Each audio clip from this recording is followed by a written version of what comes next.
Marami ba kayong leftover food sa bahay? Worry no more at gagawa natin ng remedyo yan.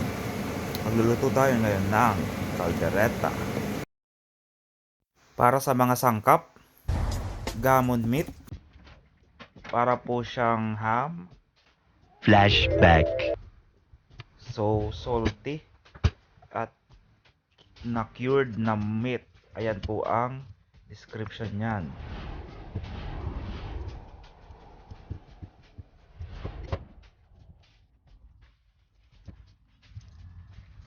Kunin lamang po ang laman.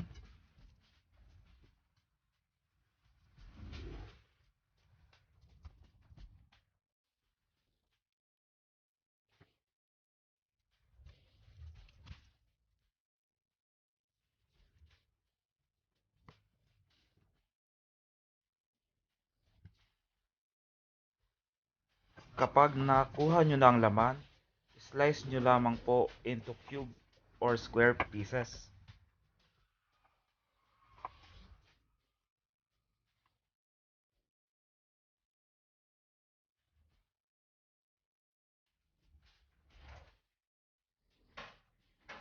Kailangan rin po natin ng mga sumusunod na gulay, carrots, patatas at bell pepper. Slice it uniformly.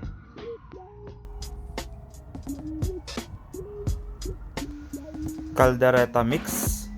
Kung wala po kayong kaldereta mix, pwede rin po kayong gumamit ng tomato sauce at peanut butter. Gagamit rin tayo ng garlic at ginger. Dito po ay meron akong garlic at ginger paste.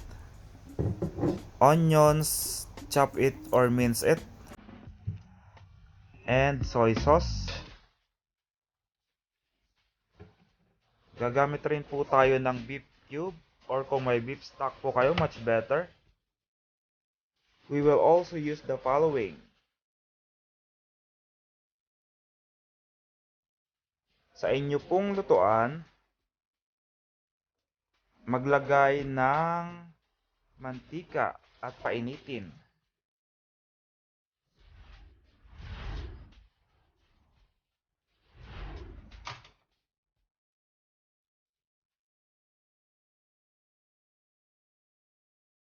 Kapag mainit na, prituhin po ang inyong carrots.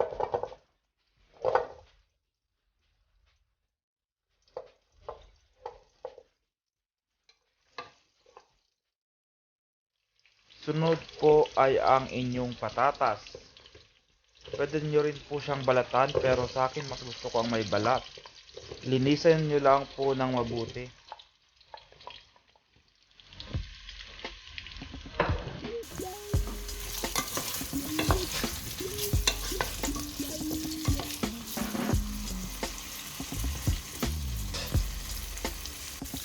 Kapag medyo napiprito na ang inyong gulay,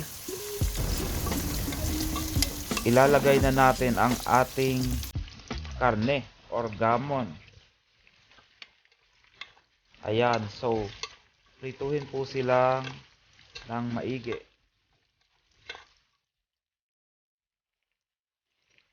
Sa puntong ito, ilalagay ko na po ang aking ginger, onion at garlic.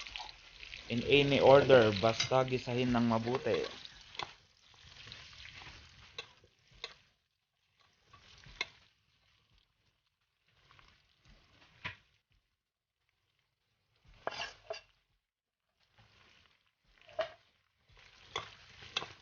Idagdag na rin ang inyong soy sauce o toyo. Mga 3 kutsara.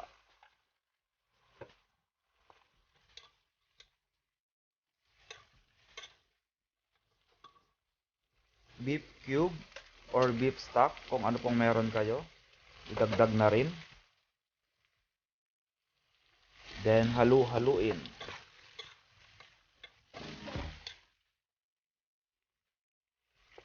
At dahil beef cube ang ginamit ko, maglalagay na po ako ng tubig. Mainit na tubig para masubmerge ang ating niluluto. At salt and pepper.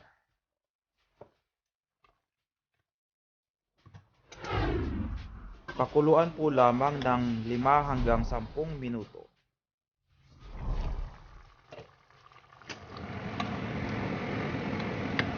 At ngayon, ilalagay na po natin ang ating caldereta mix. Sa mga walang caldereta mix, pwede po ang tomato sauce at peanut butter.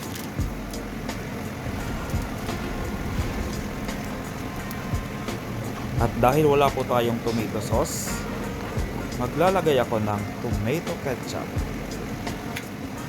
Nakapagbibigay po ito ng maasim-asim na lasa at nakakadagdag sa kulay ng ating lulutuin.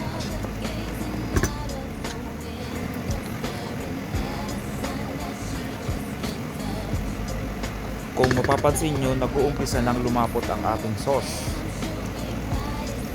Taste it para malaman kung anong idadagdag. Expect nyo po na maalat ito dahil maalat ang ating karne.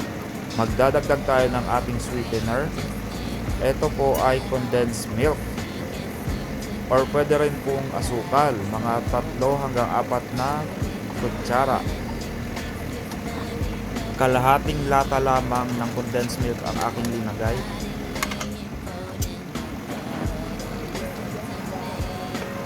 Haluin ng mabuti.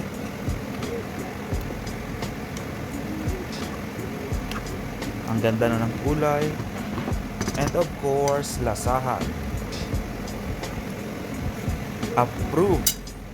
Simmer for about 10 to 15 minutes. After simmering, ilagay na po ang ating cheese. Tunawin habang hinahalo-halo. Idagdag na rin ang ating bell pepper. Mix it properly.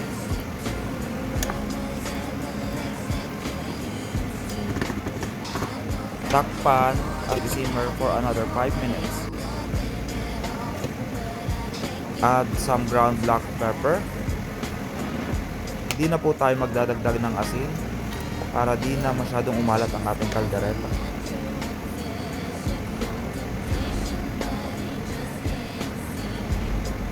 Taste it. Lasahan po pati ang karne para malaman kung ito ay malambot na. Pero since luto na ang inyong karne or gamon, hindi nyo na ito kailangan masyadong palambutin. Approve na naman. Simmer for 5 more minutes. At ayan na po ang ating leftover hack number 1. Very basic. Gammon turned caldereta. Enjoy eating. Bye!